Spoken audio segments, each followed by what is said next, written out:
I drafted Ashton Jeanty in my first mock draft, but will I do it again? Hi, my name is Joe Hoyt from DLLS Cowboys, and welcome to my second mock draft. This is my favorite time of the season. You know why? Because I can be the GM of the Dallas Cowboys. That means I get to be the fix. I get to be the one who drafts all these guys. And the first time, I thought I did a pretty good job. I thought Ashton Jeanty was a nice pillar to build on. But will I do it again? Let's dive right into my second mock draft. And in this case, the Cowboys have the 12th overall pick. Ashton Jeanty's on the board. And I decide to do something different and do a trade. Yes, I trade back to another team who's trades up to go get Ashton Jeanty. I trade back from 12 to 20 with the Denver Broncos. And in doing so, I pick up an extra second-round pick and an extra third-round pick in this year's draft, giving me a lot more options. Look, I think Ashton Jeanty is an absolute stud. I think he'd be a day one fix for running back. I think he could have a similar career path to Ezekiel Elliott and be a guy that was a Pro Bowl running back in year one with the Dallas Cowboys. But the Cowboys also have a lot of holes to fill, and they need to get a lot of guys at certain positions that can make an impact, not just one. So in this case, I say, you know what, Denver, come on up, go take Ashton Jeanty. We're going to go in a different direction. So in this case, we trade back to 20. And I'm going to have a chance to fill another need for the Dallas Cowboys, especially on the heels of Zach Martin retiring. I'm going to take Texas's offensive lineman, Kelvin Banks, at 20. Now, Kelvin Banks could go earlier than this. This is a guy that's been kind of floating a little bit in terms of where he might go. I think Josh Simmons, the offensive tackle from Ohio State, is a guy that might push Kelvin Banks backwards if his medicals check out. That's something to keep an eye on here at Combine Week coming up here. So if Kelvin Banks is there, though, at 20, I say you jump on him and you rush to turn that card in because Kelvin Banks offers you versatility and an insurance plan for the Dallas Cowboys. Yes, they took a tackle in last year's draft in Tyler Guyton, but Tyler Guyton struggled in year one, and I still think that there's hope for Tyler Guyton. But if you draft Kelvin Banks, you have an insurance plan at left tackle there. Also, Kelvin Banks can play guard, and this is one of my favorite things about him. He could be the next Zach Martin. He could be the next stalwart on the Cowboys offensive line.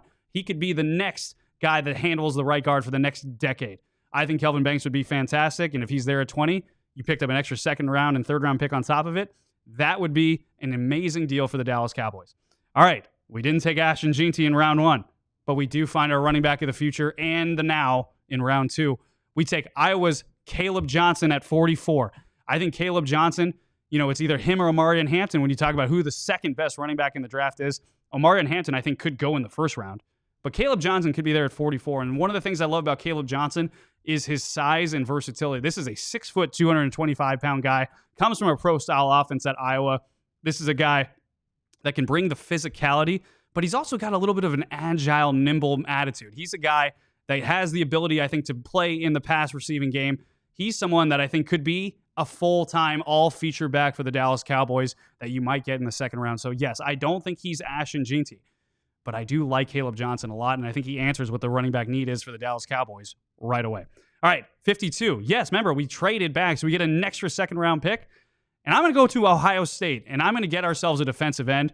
I think DeMarcus Lawrence is probably out the door. I think this is a guy that has served great for the Cowboys.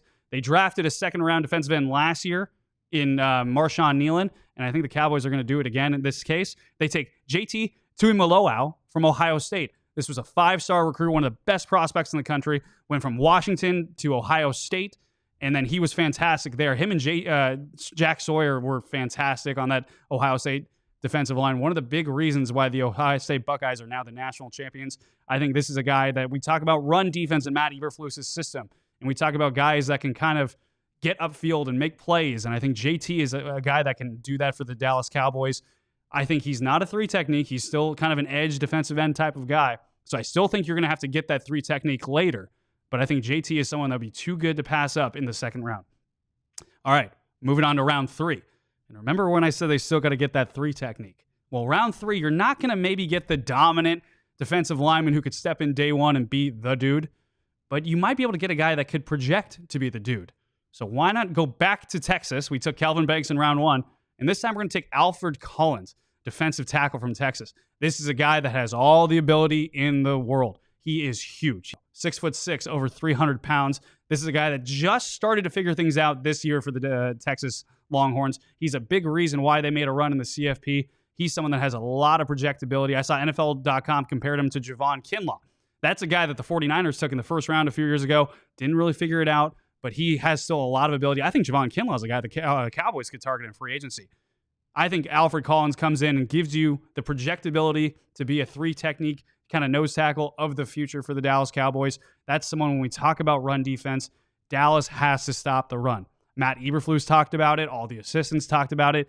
And how are you going to do that without the Jimmies and the Joes, or in this case, the Alfred Collins? Go get Alfred Collins and try to solidify the defensive tackle position, not only now, but in the future.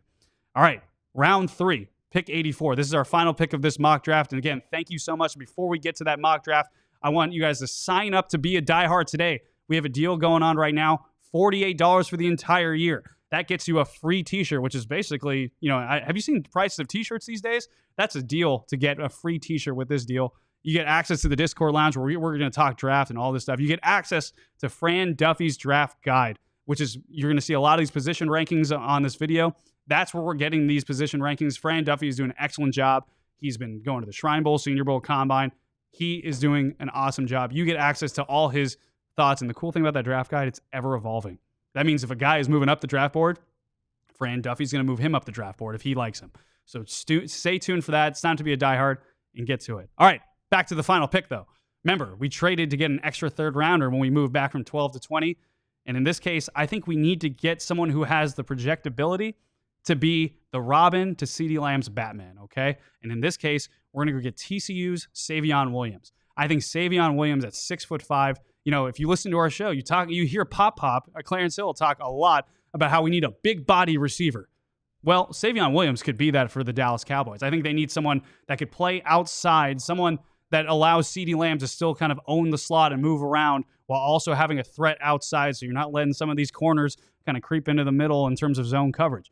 Go get Savion Williams, a guy who's 6'5", athletic. He is a highlight reel guy. He had this one hurdle play where he just kept going, and for TCU this year where I was like, man, how is this guy not being talked about higher? I think Savion Williams has the projectability to be the wide receiver 2 in the future that the Cowboys need alongside CeeDee Lamb. That would be a great deal for them. All right, quick roundup, really quick. Remember, we traded back from 12 to 20 with Denver, picked up an extra 2nd and extra 3rd round pick. We said no to Ashton Jeanty. I know, I'm a big Ashton Jeanty fan. But in this case, I'm also a big fan of Kelvin Banks and the versatility that he brings from a tackle and guard perspective. Then we went and got Kaleb Johnson from Iowa, a guy who I think could be your feature back.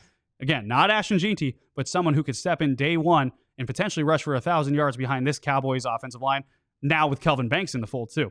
We took JT Tiumoloau from Ohio State, defensive end that can also give you insurance for Marshawn Nealon, who kind of dealt with injuries last year, and also be that DeMarcus Lawrence replacement. Then Alfred Collins at 76. That is a guy that I think has the projectability to be a 3 technique or a nose tackle with the Dallas Cowboys for a long time. And then we wrapped it up with Savion Williams from TCU, a playmaker, a friend for Dak Prescott, a friend for CeeDee Lamb, and someone who could be that big body guy that can go up and get it in the red zone. The Cowboys have had a lot of red zone issues. Maybe Savion Williams and jump balls could be the remedy for that.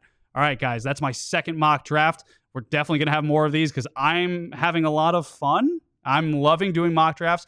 Combine is coming up. We're going to get even more information. You're going to see guys slide up and down the boards. So stay tuned for all of our DLLS draft coverage here and become a diehard today. Thank you guys very much. We all silly like the mayor.